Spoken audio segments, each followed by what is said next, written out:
Good late evening from Dallas, Texas. Today is our third meeting of ACCA SBL pre-scene September 2023.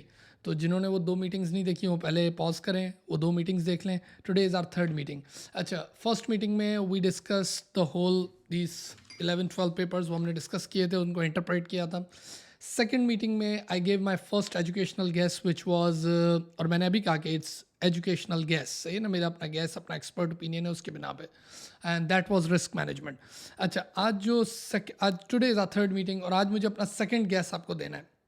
मुझे ऐसा लगता है जो मेरा सेकंड गैस है, this is also examiners favourite, very important area, और इस वजह से मैं इसको कह रहा हूँ कि इसकी प्रोबेबिलिटी है because if you see page number 9 of that pre seen, तो पूरा एरिया इन्होंने कॉर्पोरेट गवर्नेंस पे दिया हुआ है, यानी द होल बोर्ड स्ट्रक्चर, के बोर्ड का स्ट्रक्चर. और आप लोग समझते हैं कि what is corporate governance. Corporate governance is the mechanism, is the system, हाँ, कि कंपनी का वो निज़ाम, the way the companies are directed, administered, monitored and controlled, कि किस तरह बोर्ड ऑफ डायरेक्टर्स हैं, how the board is how the board is balance between executive and non executive directors, and then about the board committees, the audit committee, remuneration committee and all that.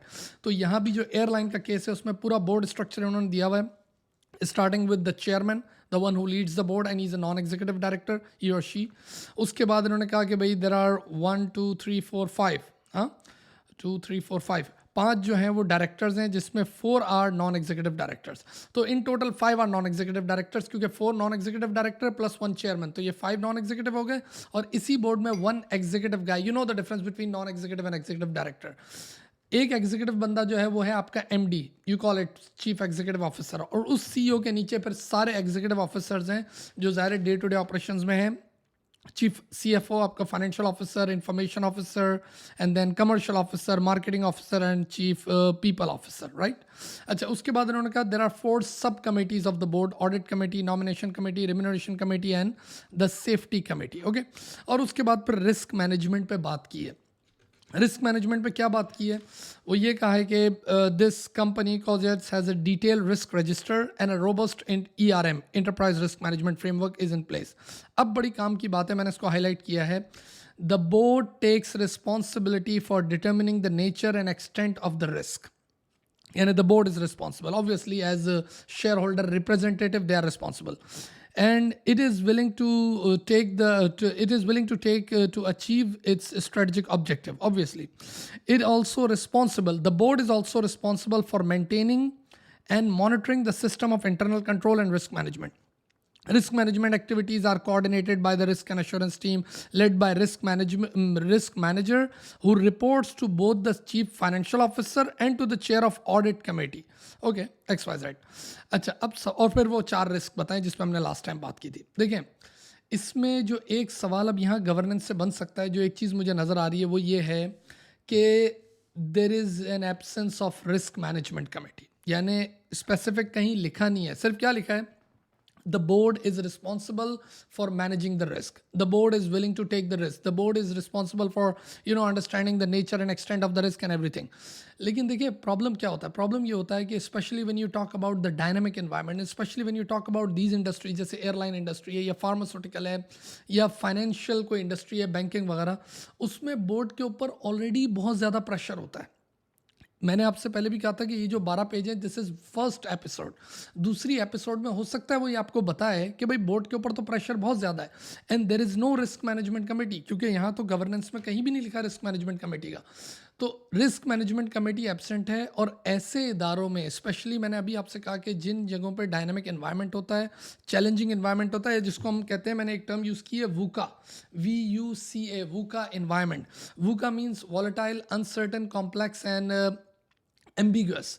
ऐसा environment जब होता है, ऐसा macro environment जब होता है, तो ज़ाहिर है बोर्ड के पास इतना टाइम नहीं होता, उसको कंपटीशन को भी देखना है, मार्केटिंग को भी देखना है, स्टॉक एक्सचेंज में ये लिस्टेड है ऑलरेडी, उसकी रिक्वायरमेंट्स को देखना है, सारे इश्यूज हैं उनके ऊपर, बहुत सारे प्रेशर्स हैं, कंपटीशन को देखना है, सप्लायर्स, वेंडर्स, कितने मसाइल हैं. अब उसमें ये रिस्क को भी देखें, और एयरलाइन की बात है तो risk is very important thing. तो रिस्क मैनेजमेंट कमेटी ऐसे इदारों में एक सेपरेट बनाई जाती है, सेपरेट रिस्क मैनेजमेंट कमेटी. अच्छा, रिस्क मैनेजमेंट कमेटी का फिर एक बड़ा अहम फ़ायदा ये होता है कि देखें अनलाइक अदर कमेटीज़ जैसे ऑडिट कमेटी, नॉमिनेशन कमेटी, इन सब में क्या होता है, द मेजॉरिटी और द सोली इंडिपेंडेंट गैर जानिबदार नॉन एग्जीक्यूटिव डायरेक्टर्स होते हैं। लेकिन रिस्क मैनेजमेंट कमेटी वो वाहिद कमेटी होती है जिसमें क्या कहा जाता है कि जी हमारे पास डायरेक्टर्स चाहिए, वो एग्जीक्यूटिव चाहिए, executive directors, because they are talking about the risk. और रिस्क को only those people, those folks, those directors can manage better, those who are engage in day to day activities of the business. तो इसीलिए risk management committee में पहली preference क्या होती है कि वो सारे एग्जीक्यूटिव डायरेक्टर्स। और अगर यहाँ पर हम देखें तो बोर्ड में तो मेजॉरिटी नॉन एग्जीक्यूटिव बैठी है, तो रिस्क को वो उस तरह टेक केयर कर ही नहीं सकते। हम मानते हैं they are independent, fresh blood है, आउटसाइड ब्लड है, सारी बातें मानते हैं, लेकिन रिस्क की जब बात कर रहे हैं, ऐसा इदारा जो ऐसे वॉलेटाइल एनवायरनमेंट में हो, ऐसे डायनेमिक एनवायरनमेंट में हो, आपने पीछे लास्ट टाइम बात भी की है कि कंपटीशन वगैरह इनके पास कैसा है, सही है ना, कितने एग्रेसिव एनवायरनमेंट में, और प्लस ये 4 जो बड़े रिस्क इन्होंने बताए थे which we already discussed in second meeting, तो उन सब के साथ हमें ये नज़र आता है कि ये एक सवाल बन सकता है कि in the absence of risk management committee, या फिर वो ये कहें कि इफ़ दिस कॉर्जेट्स, this company, if they have a risk management committee, what would be the benefit. तो फिर आपको बात यहाँ से शुरू करनी है कि एक तो सबसे अच्छा, यहाँ पर एक और चीज़ भी मैं देख रहा हूँ, वो क्या है, ऑडिट कमेटी की भी नॉमिनेशन पे ये साइलेंट है, सॉरी ऑडिट कमेटी के कंपोजिशन पे, कि ऑडिट कमेटी में कितने डायरेक्टर्स हैं, ईडी हैं, एनईडी, ऐसी कोई बात नहीं की,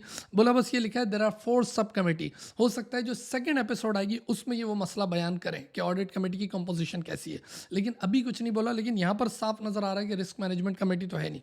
तो देखें बातचीत शुरू कैसे होगी कि भाई सबसे पहला बात तो यही है कि द बोर्ड, ये कह रहे हैं कि the board is responsible for everything, for all the risk management thing.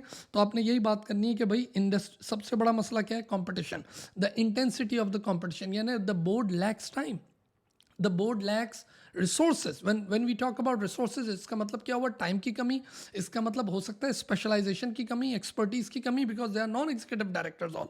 तो एक तो इंटेंसिटी ऑफ कॉम्पिटिशन ज़्यादा है, तो बोर्ड, उसके बाद lack resources. Then you talk about VUCA environment. अच्छा, इट्स नॉट माई टर्म, ये वूका एनवायरनमेंट जो है ये एक बड़ी वैसे बिजनेस की टर्म है, VUCA, VUCA, volatile, uncertain, complex and ambiguous, सही है ना। इसी तरह फिर the board has further responsibility towards the law, कि वो ज़ाहिर है लीगल इशूज़, कॉर्पोरेट गवर्नेंस के इशूज़ उनको देख रहे हैं, specially when you are saying that they are already listed on stock exchange.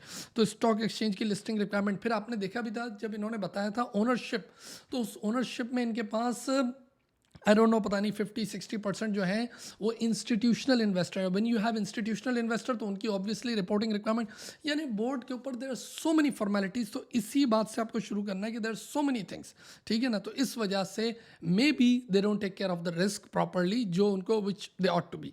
अच्छा, फिर एयरलाइन इंडस्ट्री, या मैंने जैसे अभी बात की, लेट्स से फाइनेंस या बैंकिंग, इन इंडस्ट्री में अमूमन एक स्पेसिफिक रिस्क मैनेजमेंट कमेटी चाहिए, सही है ना।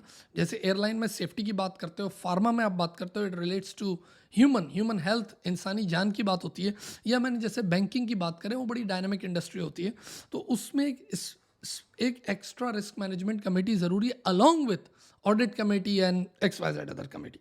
और फिर ये अभी हमने बात की कि we need EDs, comprises of EDs।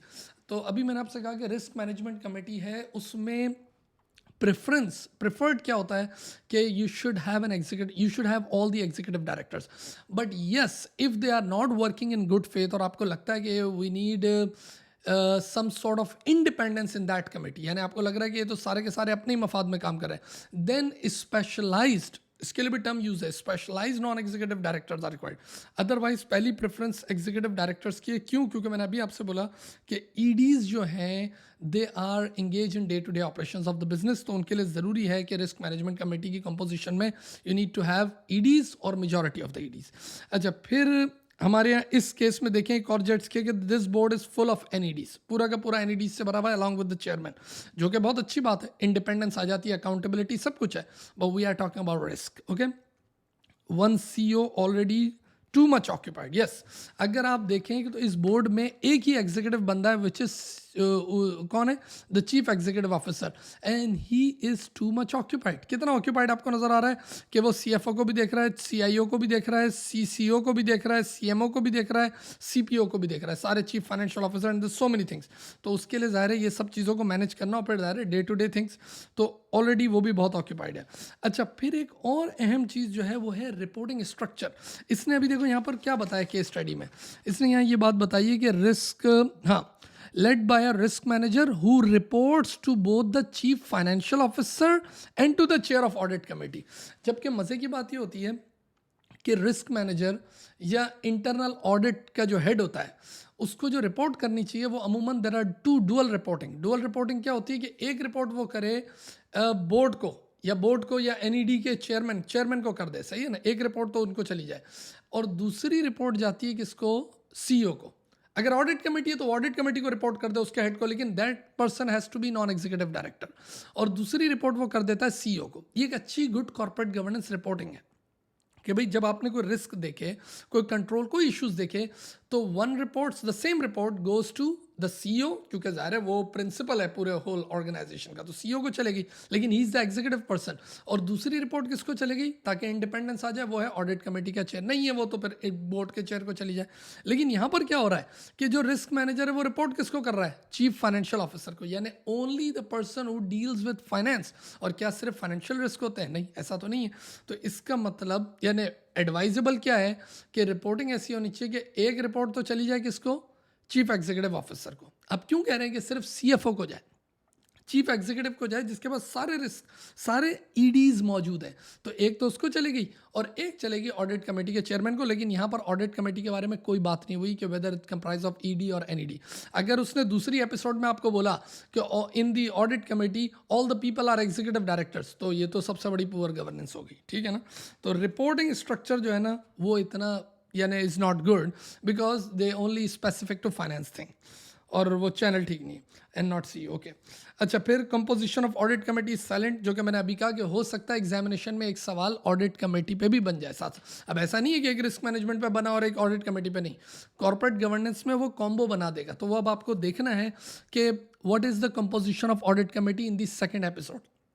और याद रहे ऑडिट कमेटी के ऊपर तो बहुत सारे उसके तो बहुत सारे फीचर्स हैं, बहुत सारे फंक्शंस हैं, बहुत सारे टास्क हैं उसके, और उसके अंदर भी मेजॉरिटी आपको क्या चाहिए, इंडिपेंडेंट नॉन एग्जीक्यूटिव डायरेक्टर। सो वो देख लेना, यहाँ पर कुछ नहीं है। मैं रिस्क मैनेजमेंट कमेटी पे इसलिए बात कर रहा हूँ कि उस पर तो बिल्कुल ही साइलेंट है, ओके। हो सकता है वो ये सेफ्टी कमेटी को उधर बता दे कि ये रिस्क मैनेजमेंट कमेटी का, लेकिन ऐसा होगा नहीं, क्योंकि वरना वो यहाँ ये कह देता। इसने बता दिया ना कि यहाँ पर हमारे पास रिस्क मैनेजर है और एक रिस्क मैनेजमेंट डिपार्टमेंट है डे टू डे उसके लिए, और वो रिपोर्ट किस तरह कर रहा है। तो ऊपर बोर्ड कमेटी में रिस्क मैनेजमेंट कमेटी है नहीं। अच्छा, फिर अब वो आपसे बोलेगा कि जी कोई बेनिफिट पे भी बात हो जाए, यानी टू दिस कॉर्जेट्स, इस कंपनी को क्या बेनिफिट होगा if they bring up risk management committee, if they form risk management committee. Obviously when you form risk management committee you are actually increasing the cost. अब रिसोर्सेज को भी तो बढ़ा रहे हो, रेड टेपिज्म बढ़ रहा है, खाना पूरी बढ़ रही, कितनी चीज़ें बढ़ रही हैं, और लोग भी लाके बिठा रहे हो, उनकी तनख्वाहें, सो मेनी थिंग्स। तो सबसे पहला बेनिफिट तो क्या होगा भाई कि द बोर्ड में divert their attention towards other important aspect, कि दूसरी तरफ यानी जो उनकी वो क्या कहते हैं द अपॉर्चुनिटी कॉस्ट, कि अभी इस वक्त they are totally busy with other stuff plus the risk, उन दोनों में साथ है। लेकिन जब एक सेपरेट आपके और रिस्क मैनेजमेंट कमेटी हो जाएगी तो क्या होगा, board will have more time to do some environmental work, legal work, managing stakeholders, बहुत सारे काम वो कर सकते हैं। अच्छा, then one of the important function of risk management committees early warning, ये बहुत जल्दी सीटी बजा देते हैं, विसल ब्लो कर देते हैं, किसके लिए, when they see the risk. जब भी कोई बड़ा रिस्क ये देखते हैं, जैसे एयरलाइन की बात हो रही है, तो एयरक्राफ्ट में होता है ना, जब आप जहाज़ पे होते हो तो वो आपको क्या कहता है, वो जो पायलट होता है, आप कभी कभार बोलते हो यार सब सही चल रहा है 40,000 फीट की बुलंदी पे, और अचानक वो बोलता है कि seat belt sign on, restroom में किसी को जाने नहीं देंगे और सबको बिठा देंगे, और एकदम जो सोया हुआ होगा उसको भी जगा देंगे कि भाई सीट बेल्ट लगा। बोलते भाई तो जहाज़ सही चल रहा था यार, खा पी रहे थे, सब हो रहा था, और बाकायदा वो अनाउंस कर देते हैं कि भाई all crew members they take their seat, all passenger and seat belt sign on. क्या वजह होती है, क्योंकि जहाज़ के अंदर वो रडार सिस्टम लगा होता है, वो दूर से देख लेता है कि आगे हमारे पास बम्पी क्लाउड्स आ रहे हैं, टर्बुलेंस है आगे। तो ये रिस्क मैनेजमेंट कमेटी भी तो यही काम करती है कि when ever they see any environmental risk, operational risk, strategic risk, whatever, सही है ना, जो भी जियो पॉलिटिकल रिस्क है वो, तो they give early warning to the company and to the board, and when there is an early warning obviously उसके बाद क्या होगा कि सब सीट बेल्ट लगा लेंगे। सीट बेल्ट से मुराद obviously रिस्क मैनेजमेंट एक्टिविटीज़, जो कि तारा फ्रेमवर्क के ट्रांसफ़र करना है या एक्सेप्ट करना है या रिड्यूस करना है या उसके साथ जीना है, अवॉइड करना है, व्हाटएवर जो उनकी रिस्क मैनेजमेंट। अच्छा, then obviously you will have more specialization right now। अभी मैंने भी कहा कि जो बोर्ड काम कर रहा है उसमें एक मिक्स चल रहा है. लेकिन जब when you will have a separate risk management committee, तो not only they will give more time and everything, but obviously more specialization, कि वो स्पेशलाइजेशन वाला एरिया भी नज़र आएगा ज़्यादा. अच्छा, उसके बाद आखिरी चीज़ क्या है जो मैंने लिखी, वो ये कि ऑलरेडी इन्होंने ये 4 रिस्क आपको बताएं. अगर आपको याद हो, हमने लास्ट मीटिंग में बात की थी कि safety and security of customer, growing climate change वाला, geopolitical event and your website thing. तो ये जो 4 इंपॉर्टेंट रिस्क हैं आपके स्ट्रेटेजिक एंड ऑपरेशनल रिस्क, उसको भी तो टेक केयर करना है, and that would be taken care by your risk management committee. तो मुझे ऐसा लगता है कि जो दूसरी जो रिक्वायरमेंट जो मेरा गैस है, पहली जो थी वो तो रिस्क मैनेजमेंट पे कि भाई ये रिस्क है, इसको कैसे मैनेज करना है. लेकिन दूसरी रिक्वायरमेंट जो आज मैं कहता हूँ कि उसमें ये खेल सकते हैं ऑन कॉर्पोरेट गवर्नेंस, उस पर खेल सकते हैं, क्योंकि पूरा पेज नंबर 9 जो है, they talk about the whole board structure and everything, including your stock, your ownership, your institutional investor and your CEO, उन सबको. खैर वो 2 भाई तो रिटायर्ड हो गए जो फाउंडर थे, लेकिन ये page number 9 is very important, very relevant for corporate governance. I will have 1 more meeting, हो सकता है 2 भी हो, क्योंकि मैंने एक और बड़ा अच्छा गैस निकाला है, और वो ऑलवेज एग्जामिनेशन में जब भी देखा गया है ना, तो वो सवाल भी आता है. जैसे रिस्क मैनेजमेंट का आता ही है ना, आप चाहे उठा के देख लें 2018, 19, 20, 21, 22, सब ऑलवेज रिस्क मैनेजमेंट. ऐसे ही एक और सवाल है जिसमें हम नेक्स्ट मीटिंग में बात करेंगे. अच्छा, क्या सस्पेंस क्या रखना, मैं बता भी देता हूँ आपको. वो है आपका ये ई-मार्केटिंग, CRM और मोबाइल ऐप, क्योंकि उस पर भी पूरा इन्होंने पेज बना के दिया हुआ है. Website, mobile app and your CRM thing, your big data, उस पर हम बात करेंगे. मैंने एक अच्छा सारा सवाल बना लिए, and will have next meeting. चलो, अपना बहुत सारा ख्याल रखें, and you have a great good night from here from Texas. Thank you.